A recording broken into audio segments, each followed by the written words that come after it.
سورۃ النساء کی آیت نمبر 92 سورہ نساء کا 13واں رکوع اور 5ویں پارے کا 10واں رکوع۔ اللہ رب العالمین نے ارشاد فرمایا وَمَا كَانَ لِمُؤْمِنٍ أَن يَقْتُلَ مُؤْمِنًا، اور مسلمانوں کو نہیں پہنچتا کہ مسلمان کا خون کرے، الا خطأ، مگر ہاتھ بہک کر، یعنی کوئی مسلمان کسی مسلمان کا قتل نہیں کر سکتا، ایسا کام مسلمان کر ہی نہیں سکتا۔ ہاں، ہاتھ بہک جائے اور غلطی میں کسی کا قتل ہو جائے یہ اور بات ہے۔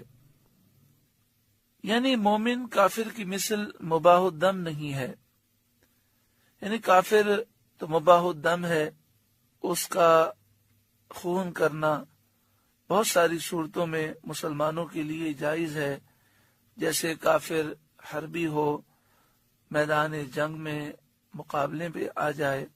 کافر کا حکم پچھلی آیات میں بیان ہو چکا، تو مسلمان کا قتل کرنا بغیر حق کے روا نہیں۔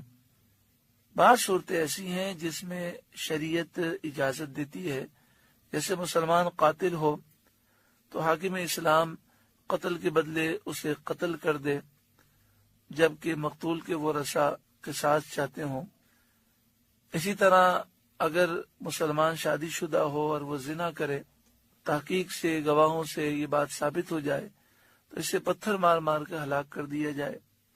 اسی طرح مسلمان اگر مرتد ہو جائے تو اسے 3 دن تک مہلت دی جائے، اسے سمجھایا جائے، پھر بھی دوبارہ اسلام قبول نہ کرے تو اسے قتل کر دیا جائے۔ اسی طرح مسلمان بغاوت کرے تو اس کی سزا قتل ہے۔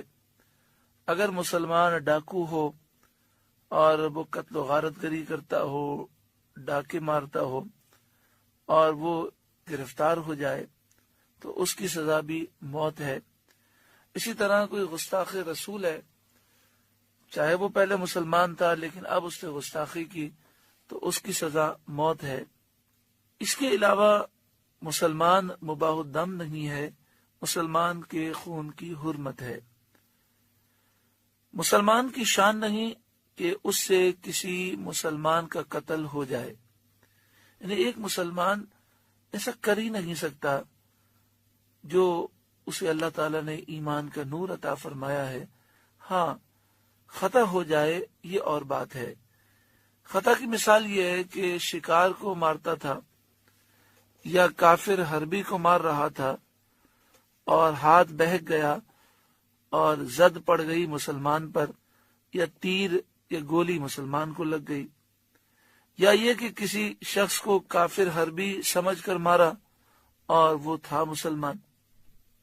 وَمَا كَانَ لِمُؤْمِنٍ أَن يَقْتُلَ مُؤْمِنًا إِلَّا خَطَأً، اور مسلمانوں کو نہیں پہنچتا کہ مسلمان کا خون کرے مگر ہاتھ بہک کر۔ وَمَن قَتَلَ مُؤْمِنًا خَطَأً، اور جو کسی مسلمان کو نادانستہ قتل کرے، خطا میں قتل کرے، فَتَحْرِيرُ رَقَبَةٍ مُؤْمِنَةٍ، تو اس پر ایک غلام مسلمان کا آزاد کرنا لازمی ہے۔ وَدِيَةٌ مُسَلَّمَةٌ، اور دیت جو سپرد کی جائے الی اہلہ، مقتول کے ورثاء کو، الا ان یصدقوا، مگر یہ کہ مقتول کے ورثاء وہ دیت معاف کر دیں، یعنی اس کے وارثوں کو دیت دی جائے۔ جس طرح مرنے والے کی جائیداد تقسیم ہوتی ہے، اس طرح دیت مقتول کے ورثاء میں تقسیم ہوگی۔ دیت مقتول کی جائیداد کا حکم رکھتی ہے، تو جس طرح کسی کا انتقال ہو جائے اور اس پہ قرضہ ہو تو جائیداد سے قرضہ اتارا جاتا ہے، اس سے وصیت کی ہو تو جائز وصیت جائیداد میں جاری ہوتی ہے۔ اسی طرح مقتول کی دیت بھی یہی حکم رکھتی ہے، یعنی مقتول کا قرضہ ہے تو دیت سے ادا کیا جائے گا، اور اگر اس نے وصیت کی ہے تو وصیت جو جائز ہوگی وہ دیت میں جاری ہوگی۔ دیت کتنی ہے؟ اگر سونے کے سکوں کی بات کریں، جسے دینار کہتے ہیں، جسے اشرفی کہتے ہیں، تو 1000 دینار سونے کے سکے، یہ تقریباً 4 کلو سے زائد سونا ہے۔ اگر چاندی کی بات کریں، چاندی میں دیت دینی ہو تو 10,000 درہم چاندی کے سکے، ان کا وزن تقریباً 30 کلو چاندی سے اوپر ہے۔ اور اگر اونٹ میں دیت دینی ہو تو اس کے لیے دیت ہے 100 اونٹ۔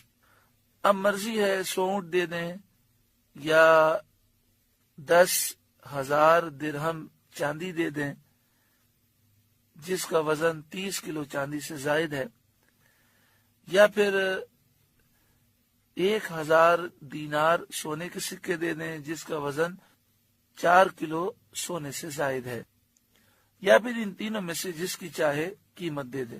یہ تینوں دینا ضروری نہیں، یہ تینوں میں سے کوئی ایک چیز دے دیں یا اس کی قیمت دے دیں۔ اگر مقتول کے ورثہ معاف کرنا چاہیں تو وہ دیت بھی معاف کر سکتے ہیں۔